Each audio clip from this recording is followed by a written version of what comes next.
За төсвийн доктортой байдлын дарга дэлгэр сайхан оролцогчийн хуваар мэдээлэл танилцуулна. 3 номерын микрофон.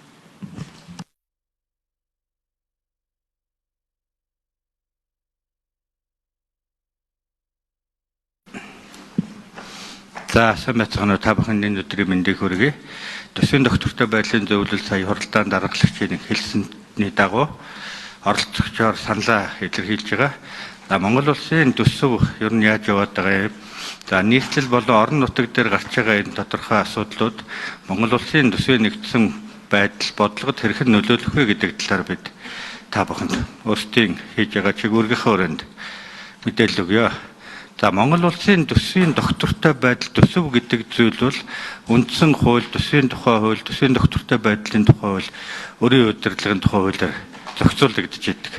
Тэгэхээр нэгдсэн төсвийн доктортой байдал гэдэг бол бодлогын доктортой байдал, төсвийн зарлагын оновчтой байдал, өрийн болон бусад эрсдлийг хамгаалсан ийм нөхцөл байдалтай гэж бид ойлгох хэрэгтэй. Энийг бид төсвийн тусгай шаардлагууд болон бусад зохицуулалтаар хэрэгжүүлээд явж байгаа.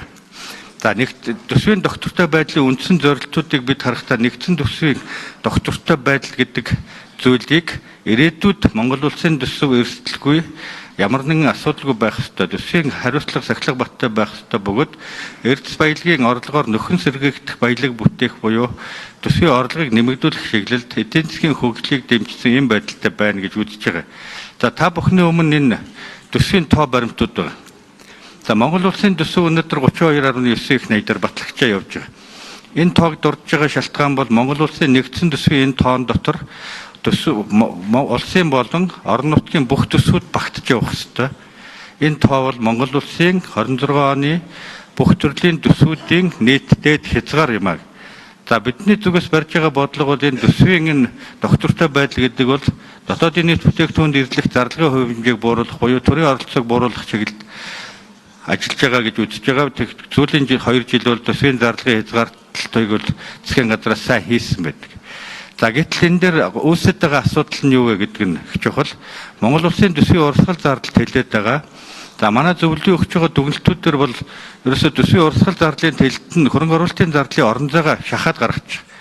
Гэтэл хөрөнгө оруулалтын зардлын орон зайг шахсны улмаас дөнгөж саяхан бид нэр Эрдэнэ бүрэн болон Алтан ширээдэх нефтийн үйлдвэрийн төслийг төсвөөс гаргаж иж энэхүү төслүүдийг стратегийн ач холбогдолтой төслүүдийг хөтлөх болж.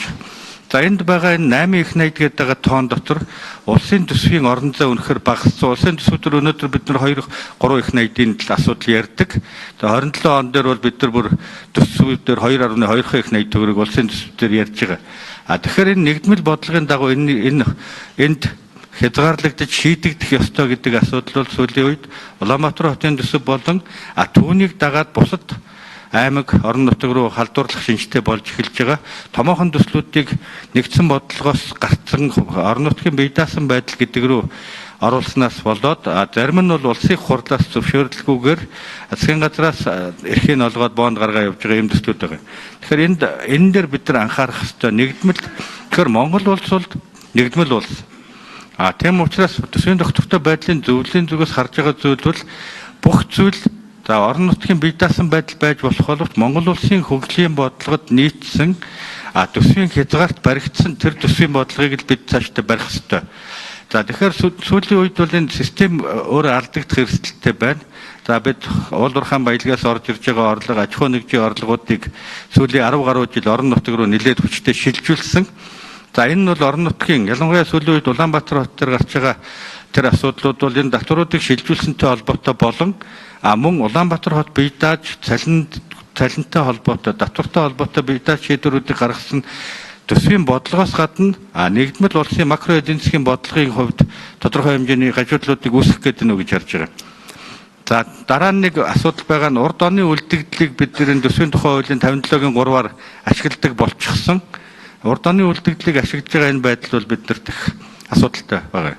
За дараа нь гарч байгаа нэг асуудал нь ерөөсөө хууль гэдэг зүйлийг аль ч төвшөнд баримтлахгүй байгаа нь бол бидний зүгээс хардаг хамгийн эмзэглэдэг асуудал.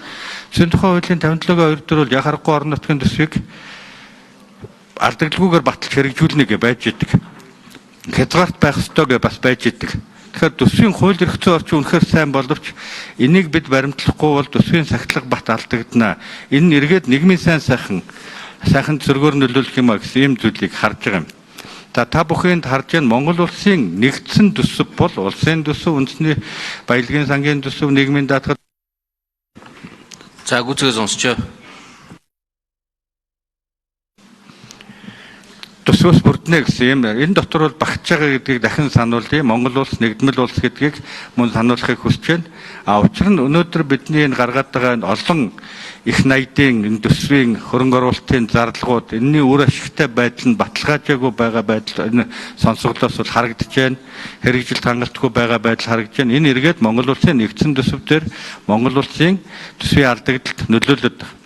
За бид үндэс ч гэсэн бид улсын хурлын төвшөнд хянагдаагүй үндэс асуудал явж байна гэж харж байгаа. За үндэс засны ашиглалтын төвшин дээр бол энд олон мэдээлэл өгсөн учраас бид энийг бол дурдах хэрэггүй. Гол нь энэ бол эргээд Монгол улсын төсвийн нэгдмэл бодлого, Монгол улсын үр ашигтай байдал, төсөв нийтийн эрх ашигын төлөө зарцуулагдах ёстой гэдэг энэ асуудал дээр сөргөөр нөлөөлж байна гэж үзэж байгаа юм.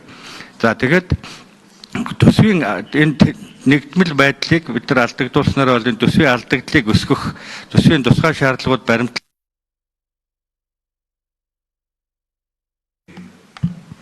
За микрофон нэгэд өгөр. За ингээд цаг байгаа учраас товчлээ. За төсвийн тухай хууль дээр бол энэ орон нутгийн төсвийг алдагдaltaгүй баталж хэрэгжүүлнэ гэдэг энэ зүйл бол үнэхээр хүчтэй алдагдсан нь бол энэ нэгдсэн төсвийн тусгай шаардлагууд Монгол улсын төсвийн бодлогыг бол хүчтэй зөрчиж байна, алдагдуулж байна. Дараа нь зарлагыг санхүүжүүлэх их усрээс хэтрэхгүй байна гэдэг 57-гийн 3 дээр өмнөх жилийн үлдэгдлээс ашиглаж болох энэ орон зайг бол бид нар эргэж харах ёстой гэж үзэж байгаа. За төсвийн сахилга батын хувьд бол бид нар нэлээд том шийдлийн 57-гийн 2, 57-гийн 3-тай холбоотой бас юм хийдлүүд байна гэж үзэж байна. За энэтэй холбоотой гол сөрөг үр дагаврууд нь бол за ер нь энэ нөхцөл байдал цаашдаа халтна. За бэлтгэлгүй реформ хийх гэж оролдсон нь бол ирээдүйн эрсдлийг бий болгон дунд хугацааны тэнцвэрийг алдагдуулж байна гэсэн олон эрсдлүүдийг энэ орон нутгийн төсөвтэй холбоотой өнөөдрийн сонсголттой холбоотой асуудлууд хөндөж байна гэж үзэж байгаа. Тэгэхээр бидний зүгээс за зарим саналуудыг хэлж байгаа энэ хуулийн хэддийг арилгах.